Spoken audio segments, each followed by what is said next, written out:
HCA వ్యవహారంపై vigilance అధికారులు నోటీసులు ఇచ్చారు. తనకు నోటీసులు అందలేదని హెచ్సీఏ అధ్యక్షుడు జగన్మోహన్ రావు తెలిపారు. విచారణకు తప్పనిసరిగా హాజరవుతానని ఆయన స్పష్టం చేశారు. కాంప్లిమెంటరీ 2500 పెయిడ్, 3900 ఫ్రీ పాసులు ఇవ్వాలని తమపై ఒత్తిడి చేశారంటూ ఎస్ఆర్హెచ్ ఆరోపిస్తోంది. దీంతో హెచ్సీఏపై సీఎం విచారణకు ఆదేశించారు. సన్ రైజర్స్ను వేధిస్తే చర్యలు తప్పవని సీఎం హెచ్చరికలు జారీ చేశారు. క్రికెట్ సంఘాల పాలన వ్యవహారాలపై సీఎం ఆరా తీశారు.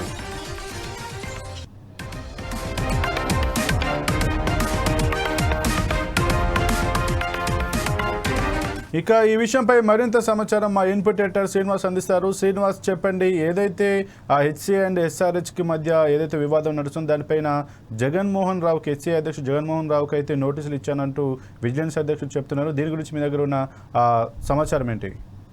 రైట్, ఏదైతే హైదరాబాద్ క్రికెట్ అసోసియేషన్ అధ్యక్షుడు జగన్మోహన్ రావు, అదేవిధంగా సన్ రైజర్స్ హైదరాబాద్ మధ్య జరుగుతున్న వివాదం ఏతుందో అది ఇప్పుడు విచారణకు జారీ తీసిందని చెప్పొచ్చు. ఎందుకంటే ఏదైతే గత కొద్ది రోజులుగా కూడా మనం చూస్తున్నామో, ఏదైతే ఎస్ఆర్హెచ్కి సంబంధించి అనేక ఆరోపణలు ఇటు హెచ్సీఏ మీద చేస్తూ వచ్చింది. ఏదైతే ముఖ్యంగా టికెట్ల వ్యవహారం కావచ్చు, లేకపోతే కాంప్లిమెంటరీ వ్యవహారం కావచ్చు, వీటి మీద తమను వేధిస్తున్నారంటూ ఎస్ఆర్హెచ్ ఎవరైతే మేనేజర్ ఉన్నారో శ్రీనాథ్ గత కొద్ది రోజులుగా కూడా ప్రభుత్వానికి కావచ్చు, లేకపోతే మీడియా ముఖంగా కావచ్చు, అనేక సార్లు తమ ఆందోళన వ్యక్తం చేయడం జరిగింది. ఏదైతే గత సీజన్లో కావచ్చు, అంత ముందు సీజన్లో కూడా ఈ తరహా వేధింపులు వచ్చాయి. కానీ ఈసారి చాలా ఎక్కువగా ఈ వేధింపులు ఎక్కువగా ఉన్నాయని చెప్పేసి కూడా శ్రీనాథ్ ఆరోపణ చేయడం జరిగింది. దీనికి సంబంధించి కూడా సన్ రైజర్స్ ఒక నిర్ణయాన్ని మాత్రం తీసుకోవడం జరిగింది. ఒకవేళ కనుక హెచ్సీఏ ఇదే తరహాలో వేధిస్తే కనుక ఖచ్చితంగా తమ వేదికను మార్చుకుంటామని చెప్పేసి కూడా వాళ్ళు తమ ఆందోళన వ్యక్తం చేయడం జరిగింది. దీనికి సంబంధించి కూడా ప్రభుత్వానికి ఫిర్యాదు చేయడం జరిగింది. అయితే ఒకసారి దీంట్లో పూర్వపరాలకు వెళ్తే కనుక ఏదైతే ఎస్ఆర్హెచ్ టీం హైదరాబాద్ని ఇక్కడ ఏదైతే రెగ్యులర్గా ఉప్పల్ స్టేడియంలో రాజీవ్ గాంధీ ఇంటర్నేషనల్ స్టేడియం జరుగుతూ వస్తున్నాయి.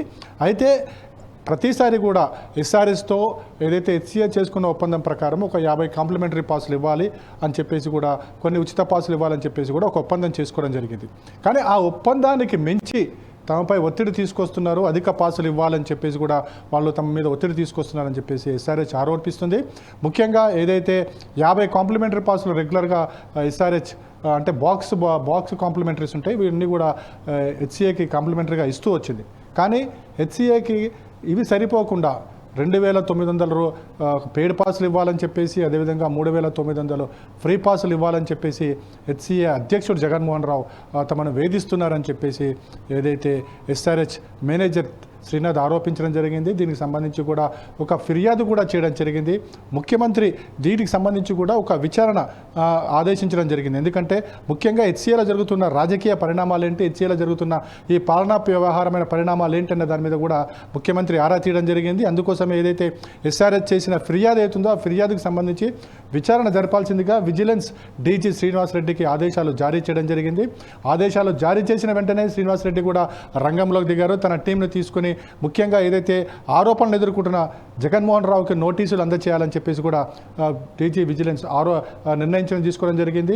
నోటీసులు ఇస్తాము, ఏదైతే జగన్మోహన్ రెడ్డి నివాసానికి వెళ్ళి ఇస్తాము, నోటీసులు తీసుకోకపోతే ఖచ్చితంగా తాము హైదరాబాద్ క్రికెట్ అసోసియేషన్ ఆధ్వర్యంలో నడుస్తున్న ఏదైతే ఉప్పల్ స్టేడియం ఉందో ఉప్పల్ స్టేడియం సందర్శిస్తాము, అక్కడ జరుగుతున్న పరిణామాలు కావచ్చు, లేకపోతే వస్తున్న ఆరోపణలు కావచ్చు, వాటి మీద కూడా తాము ఖచ్చితంగా విచారణ జరుపుతామని చెప్పేసి కూడా చెప్పడం జరిగింది. కానీ మనం కొద్దిసేపటి క్రితమే హెచ్సీఏ అధ్యక్షుడు జగన్మోహన్ రావుకి ఫోన్ చేయడం జరిగింది. జగన్మోహన్ రావు తనకు చెప్పింది ఒకటే, ఏదైతే విజిలెన్స్ అధికారులు నోటీసులు తనకేమీ అందించలేదు, తనకు కానీ తన నివాసంలో కానీ అదేవిధంగా హెచ్సీఏ కార్యంలో కానీ తమకు అందలేదని చెప్పేసి కూడా స్పష్టం చేయడం జరిగింది.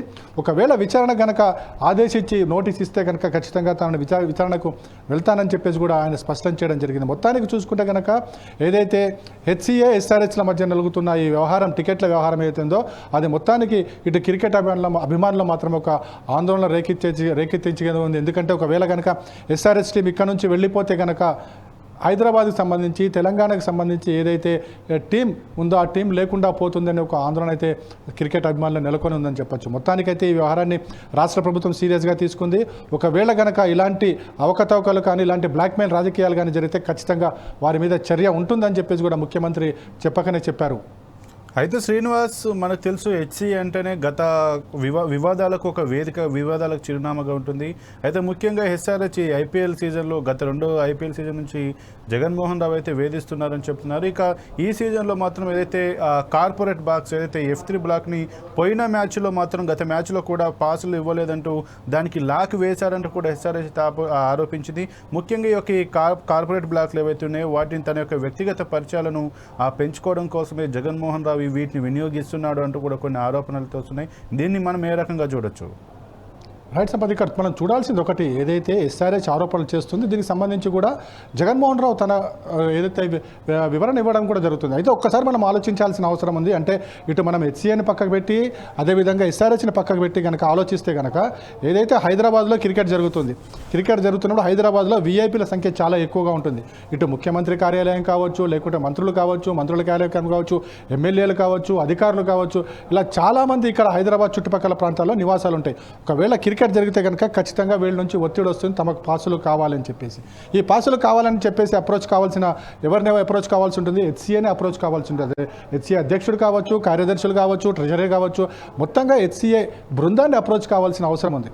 సో ఇలాంటి పరిస్థితుల్లో ఏదైతే ఎస్ఆర్హెచ్ చేస్తున్న ఆరోపణలు మనం ఒకవైపు చూసుకుంటే కనుక మరోవైపు హెచ్సిఏ మీద వస్తున్న ఒత్తిడి కూడా మనం గమనించాల్సిన అవసరం ఉంది. ఎందుకంటే జగన్మోహన్ రావుని పక్కకు పెట్టినా లేకుంటే హెచ్సిఏని పక్కకు పెట్టినా కానీ ఇక్కడ ఏదైతే కాంప్లిమెంటరీ పాసులు ఏవైతే ఉన్నాయో లేకుంటే పెయిడ్ పాసులు ఏవైతున్నాయో అవి ఇక్కడ సరిపోవడం లేదనేది మాత్రం మనకి హైదరాబాద్ అసోసియేషన్ నుంచి వస్తున్న ఒక సమాధానం. ఎందుకంటే మనకి క్రికెట్ జరుగుతున్నప్పుడు ఖచ్చితంగా ఉన్నతాధికారుల మీద నుంచి, పోలీస్ అధికారుల మీద నుంచి, ముఖ్యమంత్రి కార్యాలయం నుంచి కావచ్చు, లేకపోతే మంత్రుల కార్యాలయం నుంచి కావచ్చు, మంత్రులు కావచ్చు, ఎమ్మెల్యేలు కావచ్చు, వీరి ఒత్తిడి తమ మీద చాలా ఎక్కువగా ఉంటుంది. వాళ్ళకి కనుక టికెట్లు కేటాయించకపోతే, టికెట్లు ఇవ్వకపోతే కనుక ఆ ఒత్తిడి తమపై చాలా ఎక్కువగా ఉంటుందనే ఒక సమాధానం కూడా హెచ్సిఏ నుంచి వస్తుంది. మొత్తానికి చూసుకుంటే కనుక మనము ఏదైతే జగన్మోహన్ రావు మీద వస్తున్న ఆరోపణలు కావచ్చు, లేకపోతే తమకు కేటాయించాల్సిన టికెట్లు ఇవ్వకపోవడం వల్ల వాళ్ళు ఏదైతే క్యాబిన్లకు లాక్ వేయడం కావచ్చు, ఇవన్నీ కూడా గతంలో జరిగాయి. అయితే ఈ ఒత్తిడి వల్లనే ఇవన్నీ జరుగుతున్నాయని చెప్పేసి హెచ్సిఏ ఒకవైపు చెప్తుంది. కానీ హెచ్సిఏ చెప్తున్న ఏవైతే ఒత్తిడులు ఏవైతున్నాయో, హెచ్సిఏ చెప్తున్న ఆరోపణలు, విమర్శలు అవుతున్నాయో దాన్ని ఎస్ఆర్హెచ్ పట్టించుకోవట్లేదు. ఖచ్చితంగా తాము ఏదైతే ప్రభుత్వంతో ఒప్పందం కావచ్చు, లేకుంటే హెచ్సిఏతో చేసుకున్న ఒప్పందం ప్రకారం వాళ్ళకి ఎన్ని కాంప్లిమెంటరీ పాసులు ఇవ్వాలి అన్ని కాంప్లిమెంటరీ పాసులు ఇస్తున్నామని చెప్పేసి కూడా ఎస్ఆర్హెచ్ స్పష్టం చేస్తుంది. కానీ ఇక్కడ ఎస్ఆర్హెచ్ ఏదో తమను బ్లాక్మెయిల్ చేస్తుందని చేసిన ఆరోపణలు అవుతున్నాయో వాటి మీదనే విచారణ జరగబోతుంది. Okay, thank you Srinivas.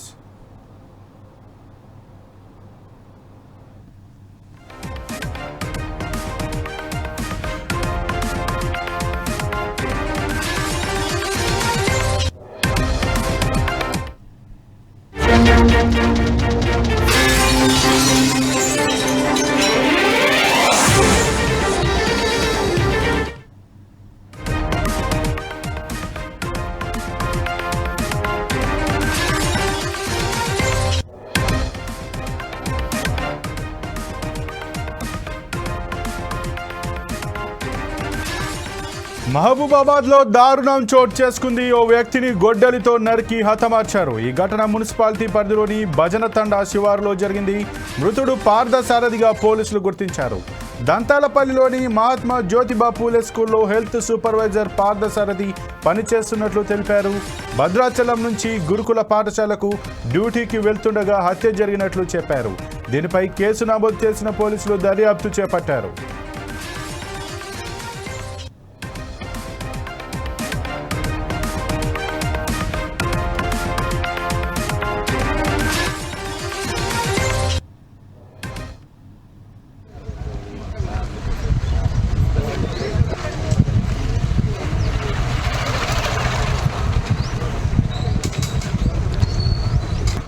మహబూబాబాద్లో దారుణం చోటు చేసుకుంది. ఓ వ్యక్తిని గొడ్డలితో నరికి హతమార్చారు. ఈ ఘటన మున్సిపాలిటీ పరిధిలోని భజన తండా శివారులో జరిగింది. మృతుడు పార్థసారథిగా పోలీసులు గుర్తించారు.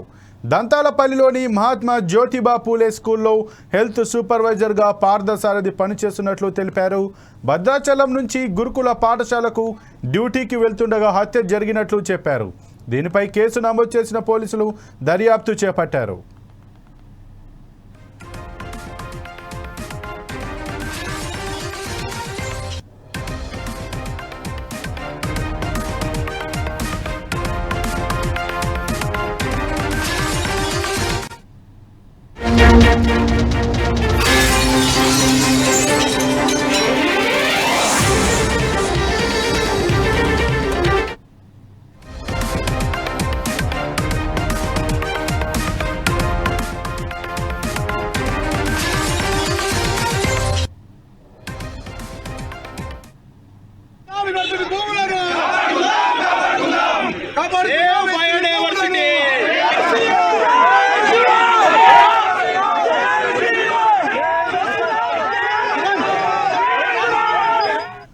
మనం బులెటిన్లో మరో బ్రేకింగ్ న్యూస్ చూస్తున్నాం. హెచ్సియు 400 ఎకరాల భూమిని పరిరక్షించాలని ఓయూలో ఐక్య విద్యార్థి సంఘాల ఆధ్వర్యంలో నిరసన చేపట్టారు. ఆర్ట్స్ కళాశాల వద్ద బీఆర్ఎస్వి, పీడీఎస్యు, ఏఐఎస్ఎఫ్, ఎస్ఎఫ్ఐ విద్యార్థి సంఘాలు ఈ కార్యక్రమంలో పాల్గొన్నాయి. ఆందోళన చేస్తున్న విద్యార్థి నేతలను పోలీసులు అరెస్ట్ చేసి వివిధ పోలీస్ స్టేషన్లకు తరలించారు. ప్రభుత్వ తీరుపై విద్యార్థి సంఘాలు ఆగ్రహం వ్యక్తం చేశాయి.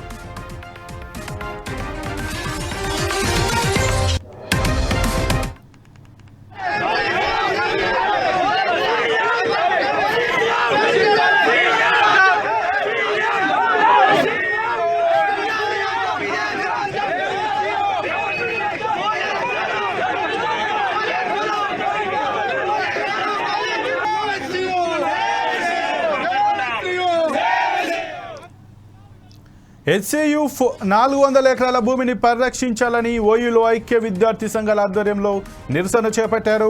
ఆర్ట్స్ కళాశాల వద్ద బీఆర్ఎస్వి, పీడీఎస్యు, ఏఐఎస్ఎఫ్, ఎస్ఎఫ్ఐ విద్యార్థి సంఘాలు ఈ కార్యక్రమంలో పాల్గొన్నాయి. ఆందోళన చేస్తున్న విద్యార్థి నేతలను పోలీసులు అరెస్ట్ చేసి వివిధ పోలీస్ స్టేషన్లకు తరలించారు. ప్రభుత్వ తీరుపై విద్యార్థి సంఘాలు ఆగ్రహం వ్యక్తం చేశాయి.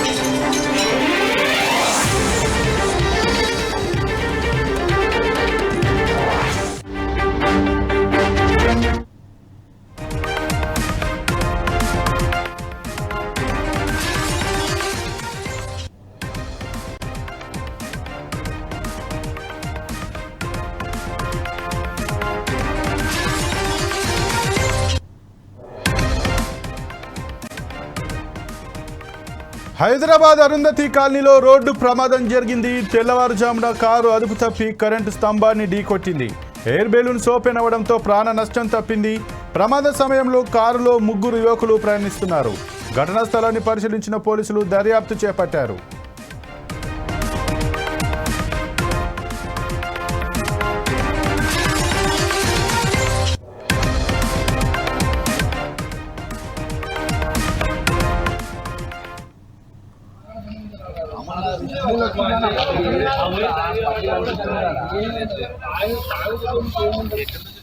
హైదరాబాద్ అరుంధతి కాలనీలో రోడ్డు ప్రమాదం జరిగింది. తెల్లవారుజామున కారు అదుపు తప్పి కరెంటు స్తంభాన్ని ఢీకొట్టింది.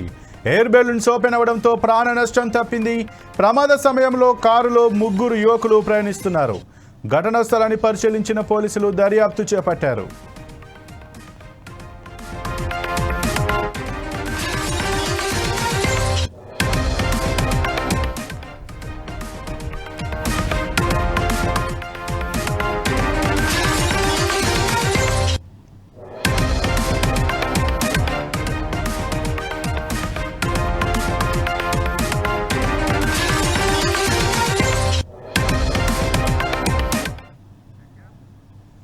ఆదిలాబాద్లో సన్నబియ్యం పంపిణీని కలెక్టర్ రాజర్షి షా ప్రారంభించారు. సన్నబియ్యాన్ని సద్వినియోగం చేసుకోవాలని లబ్ధిదారులను సూచించారు. ఈ సన్నబియ్యం తినడం వల్ల పోషకాలు లభిస్తాయని తెలిపారు. దీంతో రేషన్ రీసైక్లింగ్ కూడా ఆగిపోతుందని చెప్పారు. కొత్తగా రేషన్ కార్డు జాబితాలో చేరిన వాళ్లకు రేషన్ ఇస్తామన్నారు. ఆందోళన చెందాల్సిన అవసరం లేదని స్పష్టం చేశారు.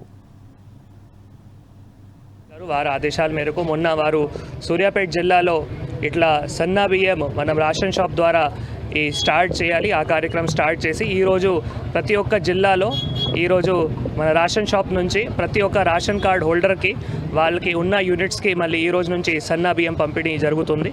ఈరోజు ఇక్కడ ఆదిలాబాద్ జిల్లాలో ఆదిలాబాద్ పట్టణంలో శాంతినగర్ షాప్ నెంబర్ 32లో నేను జేసీ గారు, ఆర్డీఓ గారు, తహసీల్దార్ గారు, యజమానులు, పెద్దలు, తర్వాత వినియోగదారులు వాళ్ళందరితో కలిసి ఈరోజు ఈ సన్నా బియ్యం పంపిణీ స్టార్ట్ చేయడం జరిగింది. ఇక్కడ 732 యూనిట్స్ ఉన్నాయి. సో ఇక్కడ మనం రేషన్ షాప్ యజమానికి అడిగితే ప్రతి ఒక్కరూ దాదాపు ఇక్కడికి వచ్చి బియ్యం ఇప్పటి వరకు తీసుకున్నారు. సో ఇందాక మనం జేసీ గారు చెప్పినట్లు ప్రభుత్వం ఇది 6 గ్యారంటీలో భాగంగా ఇది ఒక మంచి పథకం ఈరోజు స్టార్ట్ చేయడం జరిగింది. అందరూ వినియోగదారులు దయచేసి సద్వినియోగించుకోవాలి.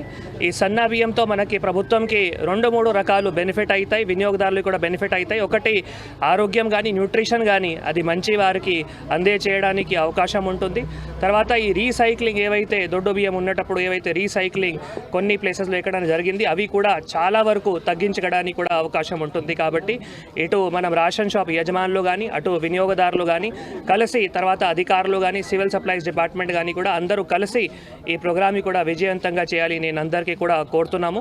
ముఖ్యంగా మొన్న మనం సభలో ప్రజాపాలన గ్రామ సభ వార్డ్ సభలో కూడా రేషన్ కార్డ్ అప్లికేషన్స్ కూడా తీసుకొని మళ్ళీ మొన్న revenue department civil supplies department teams కూడా తీసుకొని అందరికీ ఎంక్వైరీ కూడా చేయడం జరిగింది. త్వరలోనే ప్రభుత్వ ఆదేశాల మేరకు రేషన్ కార్డ్ అడిషన్స్ కానీ కొత్త రేషన్ కార్డ్స్ కానీ అది కూడా ఇవ్వడానికి అవకాశం ఉంటుంది.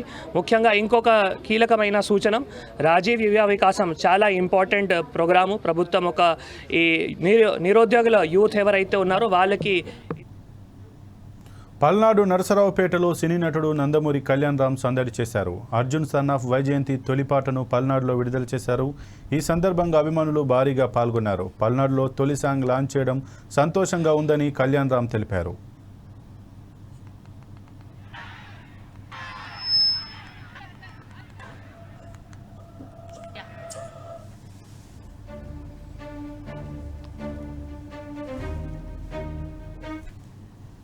శుభాకాంక్షలు. నేను డైరెక్టర్ అయినా కూడా ముందుగా ప్రేక్షకుడిగానే చూసుకుంటాను.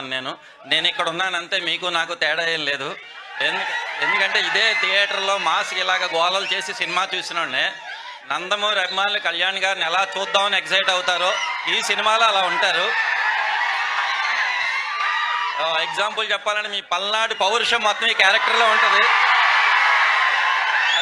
అండ్ నాకు బాపట్ల జిల్లా భగవాన్ రాజుపాలెంలో మంత్రి గొట్టిపాటి పింఛన్ పంపిణీ చేశారు. ఈ సందర్భంగా గ్రామస్తులతో మంత్రి ముఖాముఖి నిర్వహించారు. స్థానికుల సమస్యలను అడిగి తెలుసుకున్నారు. రాజుపాలెంలో కమ్యూనిటీ హాల్, డ్రైన్ల నిర్మాణం చేపడతామని మంత్రి హామీనిచ్చారు. పేదల సంక్షేమానికి కూటమి ప్రభుత్వం కట్టుబడి ఉందని ఆయన తెలిపారు.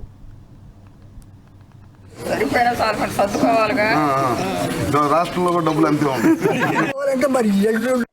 గ్రామంలో ఇవాళ 1వ తారీఖు కాబట్టి పెన్షన్లు ఇచ్చే కార్యక్రమం జరుగుతుంది.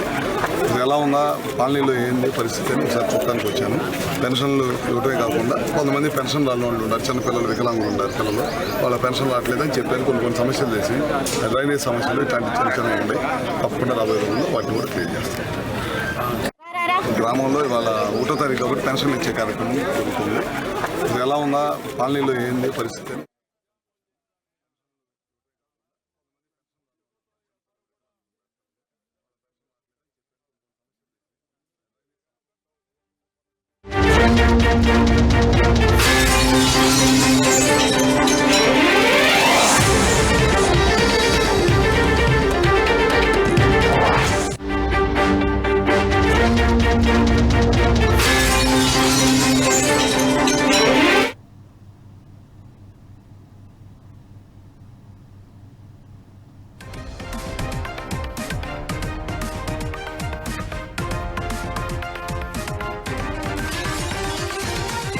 పాస్టర్ ప్రవీణ్ మృతి తెలుగు రాష్ట్రాల్లో కలకలం రేపింది. రోడ్డు ప్రమాదంలో మృతి చెందిన పాస్టర్ ప్రవీణ్ పగడాల మృతిపై క్రైస్తవ సంఘాలు అనుమానం వ్యక్తం చేశాయి. దీంతో సీఎం చంద్రబాబు నాయుడు స్పందించి పాస్టర్ మృతిపై విచారణకు ఆదేశించారు. ఈ మేరకు దర్యాప్తు ప్రారంభించిన పోలీసులు జాతీయ రహదారిపై ఉన్న అన్ని సీసీ కెమెరాలను పరిశీలించగా కీలక విషయాలు వెలుగులోకి వచ్చాయి. మార్చి 24న హైదరాబాద్ నుంచి విజయవాడ మీదుగా రాజమండ్రి వెళ్లే వరకు అన్ని సీసీ కెమెరాలను పోలీసులు పరిశీలించారు. పాస్టర్ ప్రవీణ్ ఎన్టీఆర్ జిల్లాలోకి ప్రవేశించిన తర్వాత 2 సార్లు బైక్ ప్రమాదం జరిగింది. అయినప్పటికీ పాస్టర్ తన బైక్ను అదుపు చేయలేని స్థితిలో కూడా డ్రైవ్ చేసుకుంటూనే రాజమండ్రి వైపు వెళ్తున్నట్లు సీసీ కెమెరాల్లో కనిపించింది. దీంతో ఆయన మృతి మృతిపై ఉన్న అనుమానాలన్నిటికీ ఫుల్ స్టాప్ పడింది. దీంతో పాటు కేసు కొలిక్కి వచ్చినట్లు తెలుస్తోంది. ఇదిలా ఉంటే పాస్టర్ ప్రవీణ్ మృతిపై దుష్ప్రచారం చేస్తున్న వారిపై ఫోకస్ పెట్టిన పోలీసులు ఒకరిని అరెస్ట్ చేశారు. అలాగే ఆయనను హత్య చేశారంటూ సోషల్ మీడియాలో తప్పుడు ప్రచారం చేస్తున్న వారి వివరాలను సైతం పోలీసులు సేకరిస్తున్నట్లు తెలుస్తోంది. ఏది ఏమైనప్పటికీ రాష్ట్ర వ్యాప్తంగా సంచలనంగా మారిన పాస్టర్ ప్రవీణ్ పగడాల మృతి చివరకు రోడ్డు ప్రమాదంగా పోలీసులు తెలిపారు.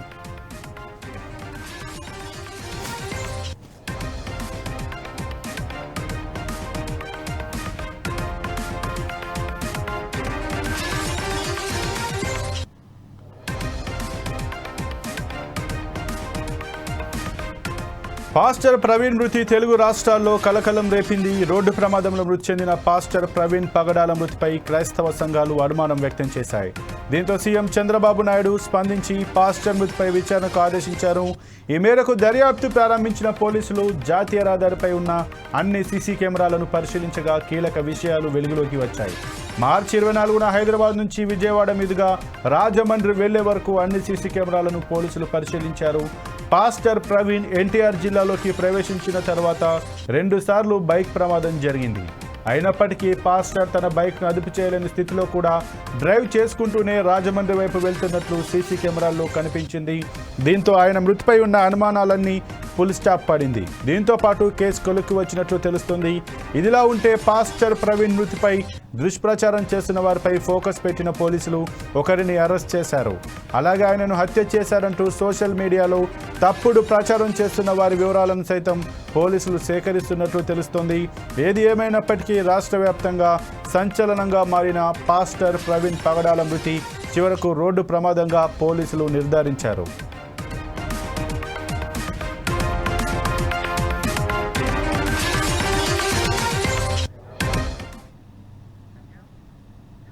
పేద ప్రజలకు సన్నబియ్యం అందిస్తున్న ఘనత కాంగ్రెస్ ప్రభుత్వానిదేనని నాచారం 6వ డివిజన్ కాంగ్రెస్ పార్టీ అధ్యక్షుడు శ్రీకాంత్ గౌడ్ అన్నారు. రేషన్ షాపుల వద్ద సీఎం రేవంత్ రెడ్డి చిత్రపటానికి పాలాభిషేకం చేశారు. బీఆర్ఎస్ ప్రభుత్వం కొత్త రేషన్ కార్డులు ఇవ్వకుండా మభ్యపెట్టిందని ఆయన ఆరోపించారు.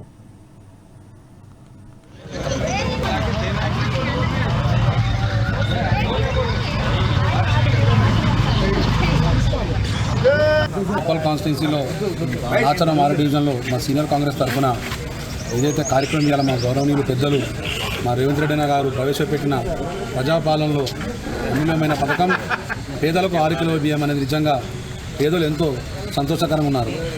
ఇవాళ చూసుకుంటున్నట్లయితే మా డివిజన్లో 5 రేషన్ షాపులు ఉన్నాయి కాబట్టి పొద్దున్నుంచి పేద ప్రజలు వచ్చి అక్కడ నిలబడి తీసుకుంటే వాళ్ళ ఆనందం చూస్తుంటే నిజంగా మా కుటుంబ సభ్యుల యొక్క మేము ఎంతో ఆనందిస్తున్నాం. ఎందుకంటే గత 10 ఏళ్ల నుంచి ఒక రేషన్ కార్డు ఇవ్వని బీఆర్ఎస్ ప్రభుత్వం వీళ్ళు పేదల గురించి మాట్లాడతారు. ఇవాళ చూసుకుంటే కాంగ్రెస్ ప్రభుత్వం చేసిన పథకాలని వీళ్ళు ఓర్వలేక ఒక దుర్ప్రచారం చేస్తూ కాంగ్రెస్ ప్రభుత్వం పట్ల చూపిస్తున్న విపక్షను తీవ్రంగా ఖండిస్తూ 10 ఏళ్ళ నుంచి మీరు ఏం చేశారు? 10 ఏళ్ళ నుంచి ఒక పని చేయలే. ఇవాళ బీసీ వర్గీకరణ కావచ్చు, ఎస్సీ వర్గీకరణ కావచ్చు, బీసీల పట్ల చూపించిన బిల్లును ఆమోదం పట్ల కావచ్చు, అదేవిధంగా రైతుల పట్ల దేశంలో కని వినిగిన ఎరగని ఒకటేసారి రుణమాఫీ చేసిన ప్రభుత్వం ఏదైనా ఉంటే అదే కాంగ్రెస్ ప్రభుత్వం అని చెప్పి కూడా ఈ సందర్భంగా నాచంటి తరఫున అందరికీ కృతజ్ఞతలు తెలియజేస్తున్నాం. జై కాంగ్రెస్. మా ప్రభుత్వం వచ్చినప్పటి నుంచి మా రేవంత్ రెడ్డి మాకు సన్నబియ్యం ఇచ్చి మాకు పేదలకు మాకు కనికరించి మాకు సన్నబియ్యం ఇచ్చి మమ్మల్ని ఆదరించి పేదల వైపు చూసి మమ్మల్ని అన్ని విధాలా వారు ఆదుకుంటేందుకు ఆయన మమ్మల్ని ఎంతో చేదరిస్తున్నారు. ఇప్పుడు ఈ సన్నబియ్యం ఇస్తున్న ప్రజలకు అందరికీ న్యాయం జరుగుతుంది. కానీ మా ప్రభుత్వం వచ్చినప్పటి నుంచి. సిద్దిపేట జిల్లా పోతారంలో జిల్లా గ్రామీణాభివృద్ధి సంస్థ సేర్ప్ ఆధ్వర్యంలో వరి ధాన్యం కొనుగోలు కేంద్రాన్ని ప్రారంభించారు.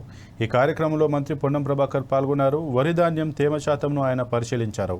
అనంతరం హమాలీలతో మహిళలతో ముచ్చటించారు. సిద్దిపేట జిల్లాలో మొదటి వడ్ల కొనుగోలు కేంద్రాన్ని పోతారంలో ప్రారంభించామని మంత్రి తెలిపారు. రైతులు 12 తేమ శాతంతో వడ్లు తేవడం జరిగిందన్నారు.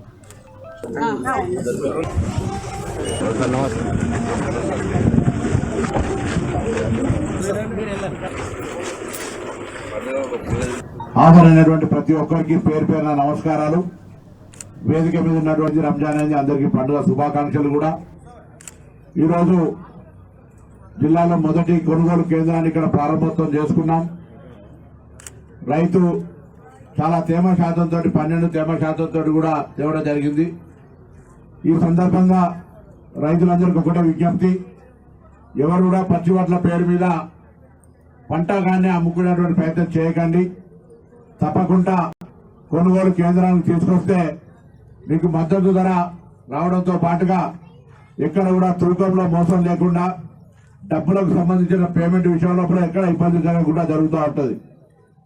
చాలా మంది నా దగ్గరకు వస్తూ ఉంటారు, సార్ ఫలానా ఆయన ఆసామి మా గ్రామానికి సంబంధించిన రైతుల యొక్క ధాన్యాన్ని కొనుక్కొని పోయిండు, దాని తర్వాత పైసలు ఇవ్వలే.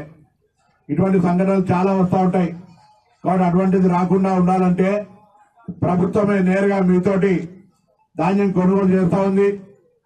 ఇంకా పంట ఇప్పుడే కలెక్టర్ గారు చెప్పినట్టుగా గజ్వేల్ ప్రాంతంలో ఇంకా ఆలస్యం జరిగినప్పటికీ కూడా రాష్ట్ర వ్యాప్తంగా దాదాపు 8,000 పైన కొనుగోలు కేంద్రాల లోపల ఇవాళ ప్రారంభోత్సవం చేసుకునే విధంగా ప్రభుత్వ విధానాలు నిర్ణయం చేసినాం.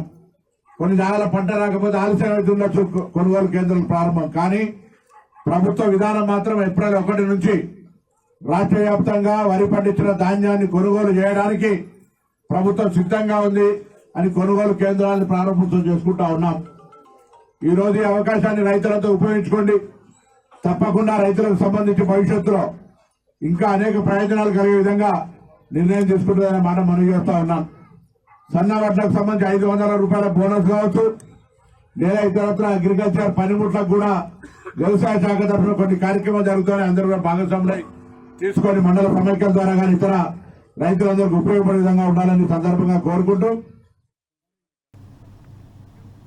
బంజారాహిల్స్లో బీజేపీ ఎమ్మెల్యే మహేష్ రెడ్డిని పోలీసులు గృహ నిర్బంధంలో ఉంచారు. హెచ్సీయూ ఉద్రిక్తతల నేపథ్యంలో పోలీసులు ఈ చర్యలు తీసుకున్నారు. హెచ్సీయూ సందర్శనకు బీజేపీ పార్టీ పిలుపునిచ్చింది. ఎమ్మెల్యేలు ఎమ్మెల్సీలు హెచ్సీయూకు వెళ్తారనే సమాచారంతో పోలీసులు హౌస్ అరెస్ట్ చేశారు.